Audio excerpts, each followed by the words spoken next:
We got chilling scares, man. Make sure I give the video a thumbs up. Also, with the previous video I just dropped. We got chilling scares, man. I know I got a lot of videos to do to catch up. I ain't gonna lie. I just, you know what I'm saying? Y'all know we won't break that 10-day rule. You feel me? You know what I'm saying? Don't go with 10 days without doing a video. But let's go ahead and get into the chilling scares reaction. Missing Japanese citizens. One night in June 1978, a 22-year-old single mother of 2 kids named Yaiko Taguchi was working her usual shift in Tokyo, Japan's cabaret Hollywood. After finishing her shift right at around midnight, Yaiko left the cabaret through the front door and was never seen again. Oh, shit. At first, nobody thought that anything serious had happened to Yaiko. In fact, several years later her manager was questioned, and he claims that everyone thought she had quit when she failed to show up. At around that time, there had been rumors going around that several North Korean spies were working undercover in Japan looking to abduct innocent citizens and hold them as hostages back in North Korea. However, this was seen by the Japanese government as nothing more than a conspiracy theory that couldn't possibly be true. That's what they want y'all to believe. The whole time they be in on it. Sadly, the missing case of Yaiko went cold, and it wasn't until almost a decade later that a clue to her whereabouts emerged following a disturbing chain of events. In November 1987, as South Korea was preparing to host the Olympics in the capital city of Seoul, a Korean Airlines plane blew up in mid-air as it was flying over the Andaman Sea, taking the lives of 115 innocent people. During the investigation, it was revealed that 2 North Korean agents acting under direct orders from the North Korean government had planted a bomb in an overhead storage compartment before getting off at the first layover in Abu Dhabi. As the authorities were closing in on the 2 suspects, one of them took his life with a cyanide-laced cigarette, but the South Korean government was able to arrest the other agent responsible for the attack. During her interrogation, it was revealed that she had been training for that mission for 6 years, and that for 3 of them she had been paired with Yaiko Taguchi, who had taught her how to speak and act like a Japanese woman so she could fly under the radar. As it was later revealed, Yaiko wasn't the only woman who had been kidnapped by the North Korean government. As of today, 17 Japanese citizens have been officially confirmed by the Japanese government as having been abducted by North Korea from 1977 to 1983.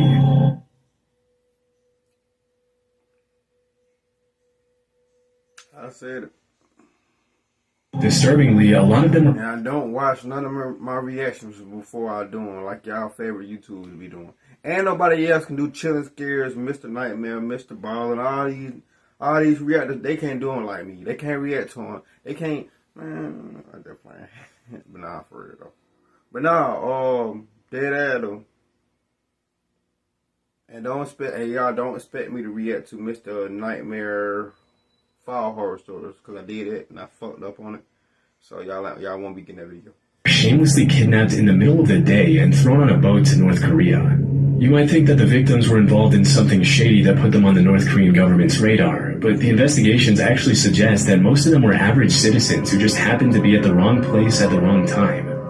One woman was captured while she was walking to a knitting class, and 2 others were kidnapped on a vacation to Europe. Damn. Another one, a 13-year-old girl, was taken as she was walking back home from school. Some of these victims were kidnapped for identity theft purposes, while others, like Yaiko, were forcefully brought to North Korea to teach the Japanese language and culture to North Korean spies. After the kidnappings were confirmed beyond the shadow of a doubt, the North Korean government had no choice but to come forward and apologize, but they claimed that only 5 of the 17 kidnapping victims were still alive. Over the next few years, the North Korean government would send what they would claim to be the cremated remains of some of the deceased victims back to Japan.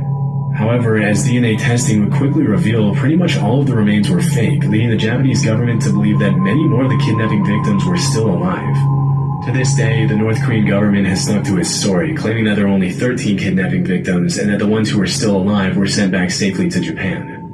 Shockingly, while the Japanese government has officially confirmed 17 kidnappings, the list of potential victims suggests that the true number could be as high as 800. Damn! Sadly, given the current political situation, it's unlikely we'll ever see the full extent of these abductions, or see the North Korean government held truly accountable for its horrific crimes.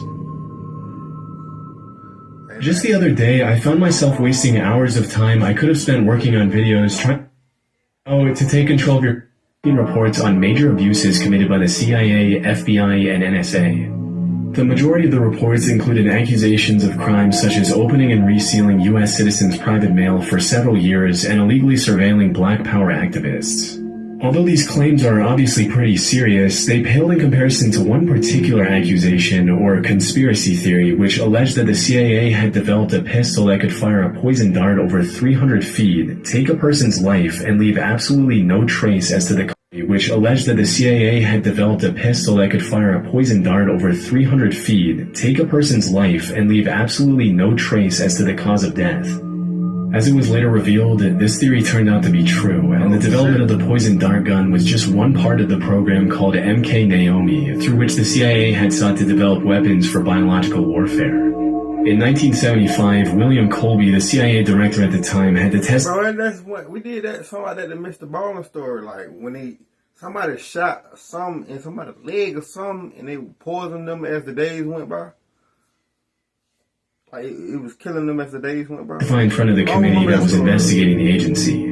During questioning, he claimed that the CIA had developed a host of biological weapons as part of a plan to eliminate German leaders during World War II, but that their research had continued until well after the war.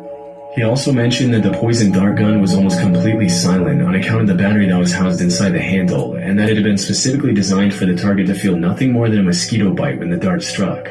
Interestingly, the agency had used a specific shellfish toxin to make it impossible for anyone to know what the cause of death was, leading forensic pathologists to believe that the victim had suffered an inexplicable heart attack.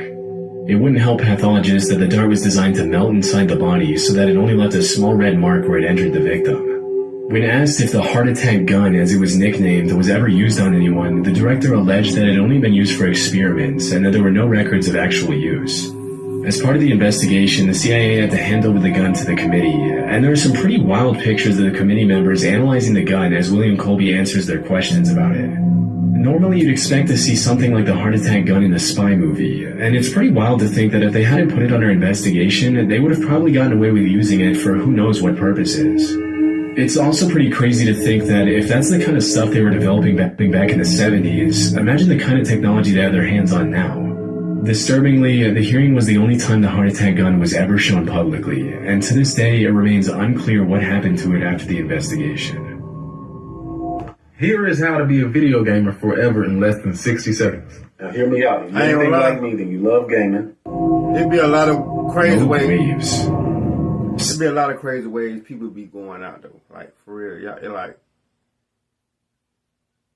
all the data shit going on. Bro. Some of these movies they be putting out, they be putting shit dead in our faces. For those whoever haven't seen Don't Blink, go watch that ASAP. Sailors often get a reputation for making up stuff they claim to have seen during their time out at sea, and because there's no one there to refute their claims, they sometimes get away with some pretty tall tales. For centuries, sailors all around the world had talked about seeing monster waves on the open sea that would allegedly reach over 100 feet in height. In 1826, a French captain claimed that he had seen a 108-foot tall wave in the Indian Ocean. Even though he had 3 sailors with him who backed up his claims, when he came back to the mainland, he was publicly ridiculed by the scientific community, as it was widely believed that it was impossible for a wave to be higher than 30 feet tall. For a long while after that, dozens of people continued to claim sightings of these monstrous waves in the middle of the ocean, but with no real evidence other than eyewitness testimonies, the existence of these waves fell into the urban legend or conspiracy theory category. In the 80s and early 90s, the Draupner platform was set up in the North Sea off the coast of Norway to extract natural gas. As part of the protocol that was carried out to see if the platform was stable enough to withstand the rough seas, a wave height recorder was installed on the platform. On New Year's Day in 1995, the sensor recorded an 84-foot tall wave, which served as the first real piece of evidence for the existence of rogue waves. After this incident, a lot of people started wondering how many of the sailors from previous centuries had been telling the truth. What's more disturbing than that is that there were probably hundreds of disappeared sailors from all around the world who had come across a rogue wave, also known as a monster wave or a freak wave. But because most people who encountered 100-foot tall rogue waves generally didn't live to tell the tale, their testimony went down into the depths of the ocean with them. Since the Draupner wave of 1995, there's been a growing interest in rogue waves brewing in the scientific community. A few years ago, a professor at the Australian National University had estimated that at any given moment there are 10 rogue waves active in the world's oceans. As of today, a rogue wave is usually defined as a wave that is twice as large as the largest waves that come up in a particular area. And while the root cause of rogue waves continues to be investigated, it's generally accepted that these monster waves appear when two wave crests join together at the exact right time, resulting in a massive wave. Y'all doing that job? Yes or no? That can sink even the largest ships and oil rigs. Interestingly, it's also been discovered that rogue waves can take place in large lakes. In 1975, a freighter named the SS Edmund Fitzgerald sank in Lake Superior under some pretty mysterious circumstances, with a lot of people in the scientific community coming up with all kinds of hypotheses to explain the incident. It wasn't until several years later that the scientists started theorizing that the vessel could have fallen prey to a set of 3 consecutive killer rogue waves.